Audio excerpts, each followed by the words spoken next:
Last year, on 10th of October 2019, there's a place in Karachi named Korangi, and Humayun Yunus was living there. She was around 13 to 14 years old. And a Muslim man, Abdul Jabbar, he actually kidnapped her, abducted her, and raped her.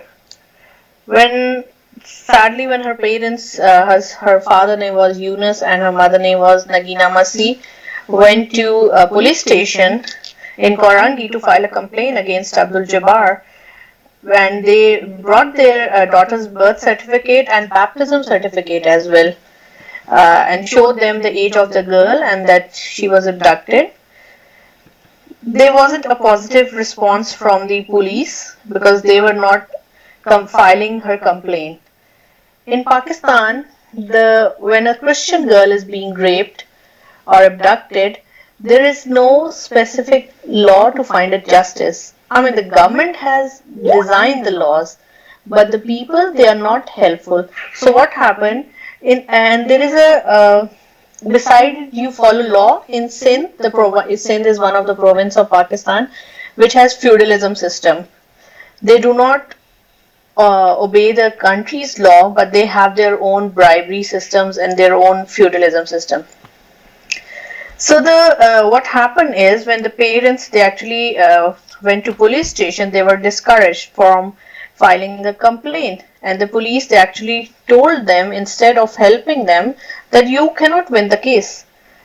And they said because the Abdul Jabbar, the rapist, he belongs to a hi-fi family, and that the feudalism system they won't allow the police to file a complaint against him. Unfortunately, the parents weren't there to help them. And what happened? Meanwhile, Abdul Jabbar took Huma to a new place that was a Dera Ghazi Khan, quite far place from this Korangi where Huma was living. And then he continuously raping her, and then he forced her to marry him and then convert to Islam. And then what happened is they made and Abdul Jabbar he actually threatened her father as well, that if you're gonna come file a complaint against me, I'm gonna put a law of blasphemy against you. The rapist offered them that I'm gonna pay you this much amount or like that, just leave this case. But the parents would, of course, they lost their daughter. They were not at calm place. They wanted to file the complaint. And what this Jabbar did, he returned to Karachi and registered from a city court of Karachi that Huma intentionally married him and that Huma is 18 years old. Beside that, Nadra is an organization in Pakistan which have all the birth certificates and data of citizens of Pakistan. Beside that, they have the birth certificate to Huma, claiming that she is around 13 to 14 years old.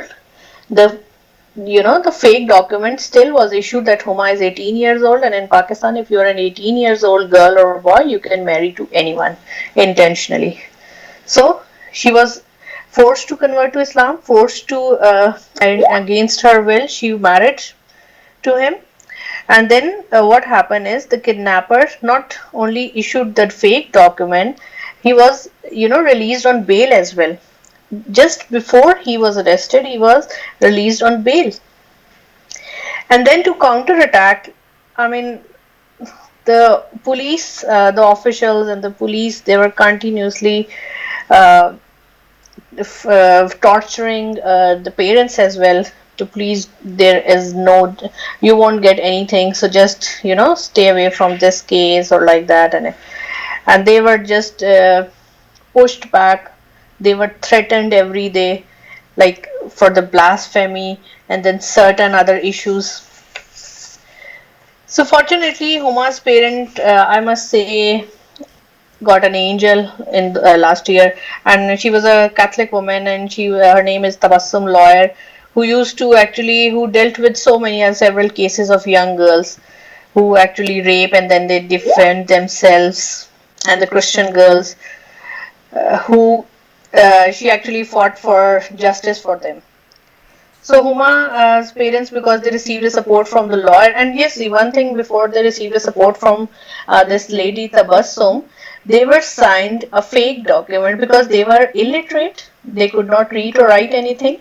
The police gave them a Abdul Jabbar and police, they intentionally help them to sign a document that okay, they are taking back their case, and then it was written on the document that Abdul Jabbar is innocent.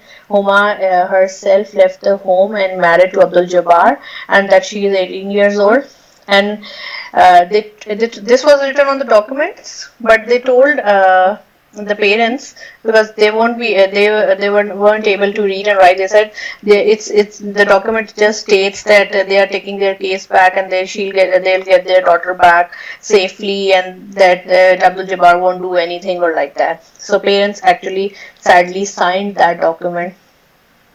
Beside that, that was not written on that. So there, and then this lady Tabassum Yusuf actually came, and then she fought the case for Huma. But I actually don't have the much details for this, but sadly there is no justice for Huma, because and the mental torture she actually faced had no solution. And this is not the story of Huma only. There are a lot of girls who are being raped on daily basis, who are being abducted. Unfortunately, Christians are working at the low level in Pakistan. A Christian girl maybe has to work as a maid at Muslim's place, and then the owner raped her. And then certain daily we used to hear a lot of such cases of Christian girls forced to convert to Islam, abducted and raped. The only difference is it's not about that Christian girls are being raped. There are a lot of Muslim children also being raped. But when a Muslim girl is raped, there is a justice. The whole social media, the judiciary and everything, they want justice. But when a Christian girl like Huma is suffering, or any other Christian girl is suffering, there is no justice. And because of this feudalism on these backward areas, we cannot even fight for ourselves. Thank you so much. God bless you.